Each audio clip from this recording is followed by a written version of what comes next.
Page 113. 3. Listening and strategies. Trends in the workplace. B and C. Listen to extracts from 4 conversations. 1. Every company should offer it, really. It just makes it easier to organize your own life, especially if you have a family and you have to get your kids to school and so on. Oh, I agree. There's nothing worse than a 9-to-5 day. Like, for me, it means I can do errands in the morning before work, instead of taking time off or having to rush and do them on my lunch break. Right. Actually, the program is being extended at our company so that you can go into work anytime between 6 a.m. and 9 p.m. You have to be at work between 10 and 2. They're saying the biggest advantage is that it helps keep employees. Well, that's good. When a lot of people leave, it's not good for business. Right.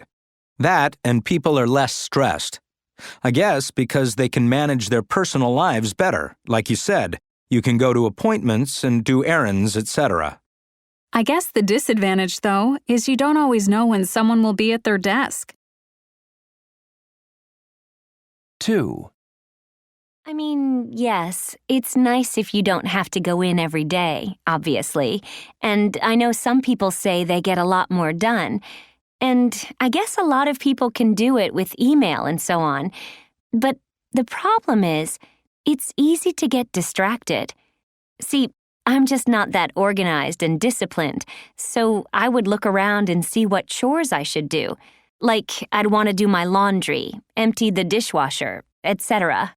Yeah, well, there is that. I guess it's easy to do things like that instead of concentrating on work. But still, a lot of employees are being allowed to do it. Some employers positively encourage them to do it because they know people are more productive that way. Right. Apparently, a lot of people are being hired from other cities. It's not always easy to find the right people with the right skills in our small city, especially for IT staff. So that's why they let people telecommute. So that they can hire more qualified staff. Right. Well, I have to say I would do it, if I could. Like I said, at least I'd get my laundry and chores and so on done. And I'd save on gas, too. That would be good. 3. And that's not good, really. Even if it's unpaid, it would be better than not having it. I agree. When we had our first, I really needed the help, with feeding and changing and so forth. It was difficult being at home by myself. I wish my husband could have been there. So his company didn't offer it then?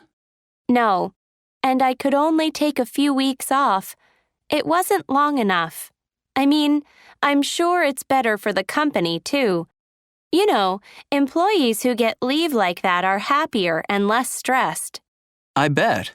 I suppose the disadvantage is, I imagine, men might think that their bosses won't see them as serious about their work, as a result of taking time off like that. And it might harm their chances of promotion, etc.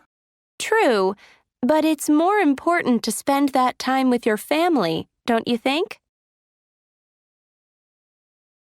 4. Yeah, it definitely has its advantages, though mostly for the company, I think. From their point of view, they save a lot of money, apparently, by not having a workspace and a desk and so on for everyone. Yeah, that would be a little weird for me. What would you do with all your stuff, like your family photos and your coffee mug and things like that? Well, I guess they have lockers to store all your personal things, but it would be a pain, calling to reserve a desk for the day.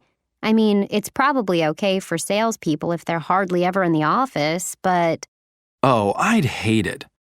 They tried hot desking back in the 80s, and I heard a lot of people didn't like it. They said employees didn't feel connected to the team, so they, never got the chance to get to know each other and build relationships at work and so on and so forth. So even though it didn't work then, it's being tried again now.